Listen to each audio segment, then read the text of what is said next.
Oh, good morning, good afternoon, good evening, family. Welcome, welcome, welcome. Welcome me back. Actually, I got the camera taken care of, and then we got a problem with the audio. So I've been missing y'all for a couple days, but I'm glad to be back. And hopefully, nobody left me a message and said, hey, I can't hear you or nothing. Y'all usually be on it, you know. But I figured it out, and I hope I made the necessary corrections. Uh, but listen, y'all, I've heard this story, and I'm sure a lot of y'all heard it as well. And I always wanted to know what happened. Because we all know about rich and powerful men in high places and how they exploit women. It's not a new phenomena like Puffy and uh, R. Kelly, uh, Elvis Presley, whoever else you want to name. Donald Trump. Oh, he's got to be the worst. Because somehow this this low life society put him in leadership. And I have to say this, and I know a lot of y'all gonna get mad but I can't worry about that. Anybody, I heard somebody say this, that look at Donald Trump and see strength. If they looking at Donald Trump and they see, oh God, this is a tough guy, look at him, I aspire to be just like this guy, then I know you gotta be a serious beta male.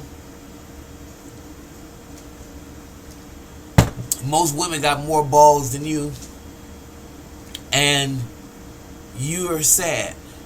Because any sane and rational person know that Donald Trump is a failure. He's a wuss. And you can tell how he kowtows to Putin. He compromised. Y'all don't want to deal with it, but that's okay because I have to remind myself, America's time is up. And there's no way around it. We want to make it seem like it's but unless by some miracle, God has already, in my opinion, showed grace and mercy on America.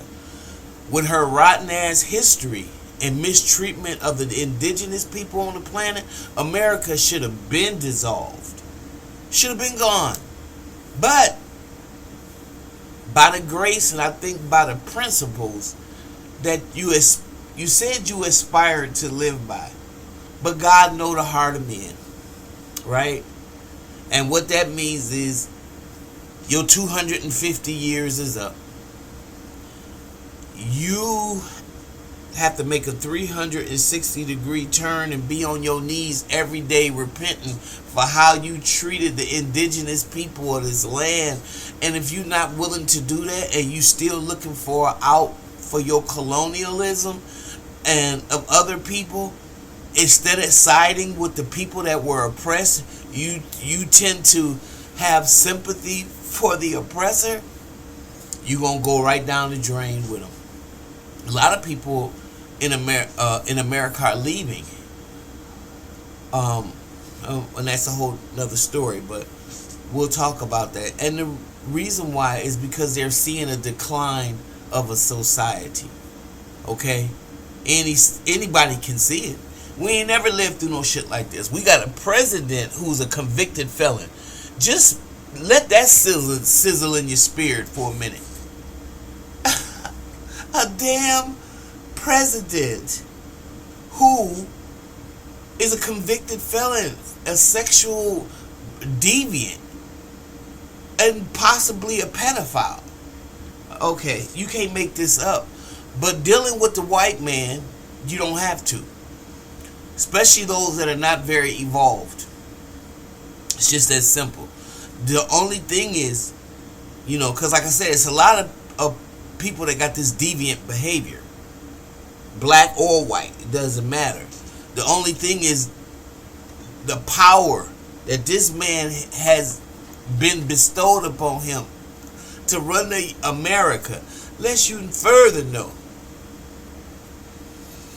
there's this is some serious shit. But in the vein of Donald Trump, I was always wondering about this story because I heard about the sheriff that shot the judge, and I didn't know what it was about. Lord have mercy. Lord have mercy. I want y'all, if you will, imagine this happening to you.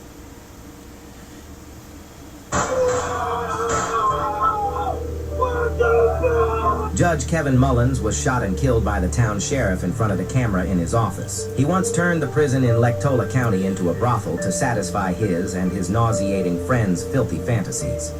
Sound like Jeffrey Epstein and all of them, don't it? I don't know what Barrett doing up here. They get in these positions of power,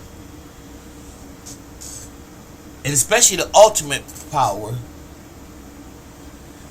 where they got money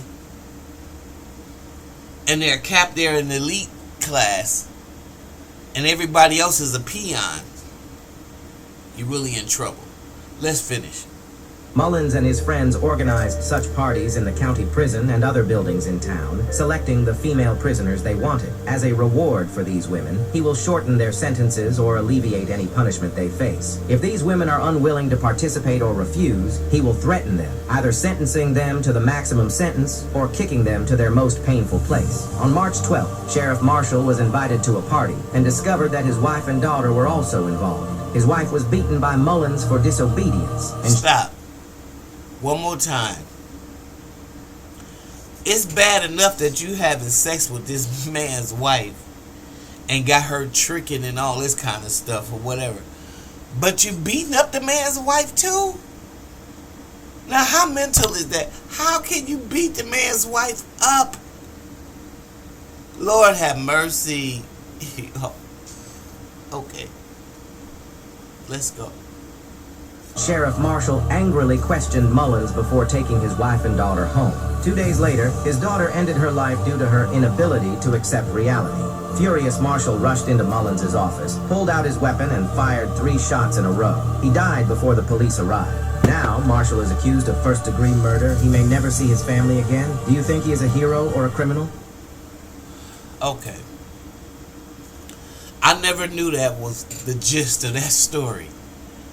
And so, what y'all think about that?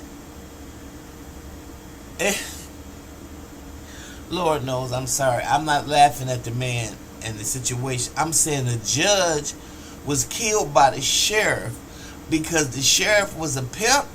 The judge was a pimp, pimping all the hoes in town. What in Sam's tarnation? He had the man's wife and daughter out here performing. Now,